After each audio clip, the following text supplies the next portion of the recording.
Good morning, this is Akashvani Kohima, the morning news read by Nainin M. Hang Singh. Governor Ganesan emphasized the significance of unity, cultural exchange, and mutual respect in promoting national integration.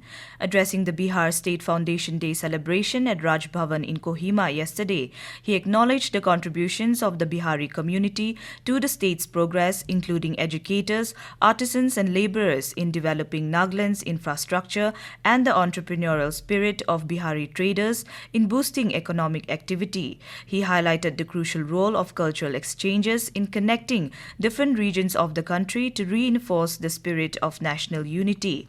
Reaffirming the vision of Ek Bharat Shreshtha Bharat, the governor encouraged citizens to value the nation's shared heritage and work towards a prosperous and inclusive future.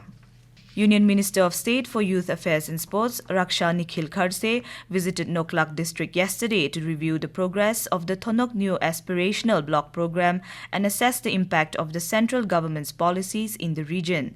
The Thonok New Block has seen significant progress, improving from 465th place in March 2023 to 85th place in September 2024. Ms. Khadse lauded the progress, saying it reflects the impact of focused governance and community participation.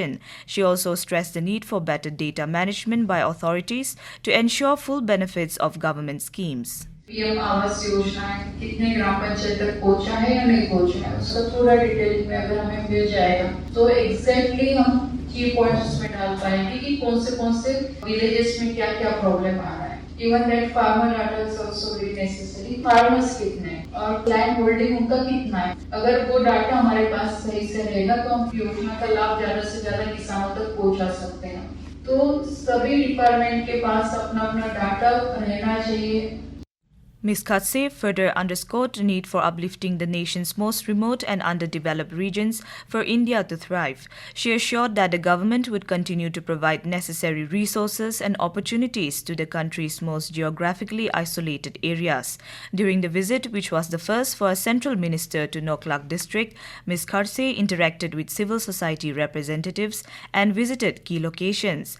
Later, the union minister met with Chief Minister Nikhil at Kohima and discussed ways to enhance the sporting landscape in the state. She also visited IG Stadium where she interacted with athletes.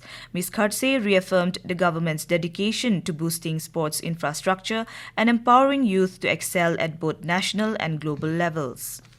India has doubled its gross domestic product or GDP in the last 10 years at a growth of 105% from $2.1 trillion in 2015 to $4.3 trillion in 2025.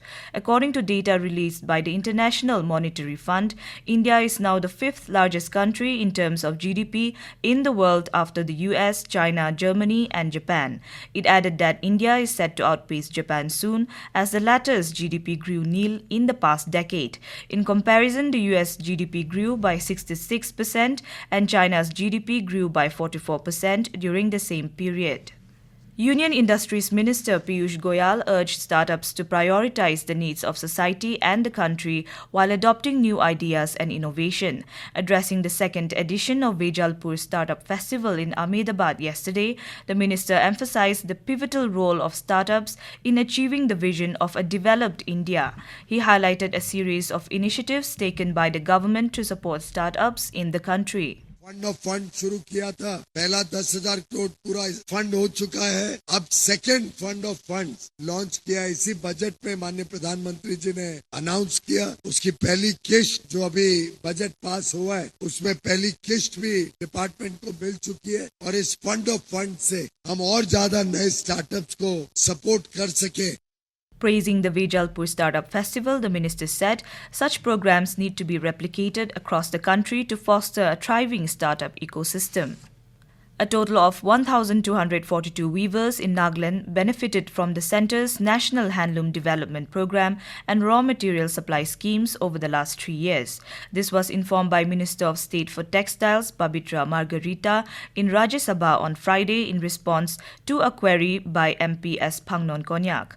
The highest number of beneficiaries was recorded in Chumukedima with 390, while Kohima recorded the lowest at just 4.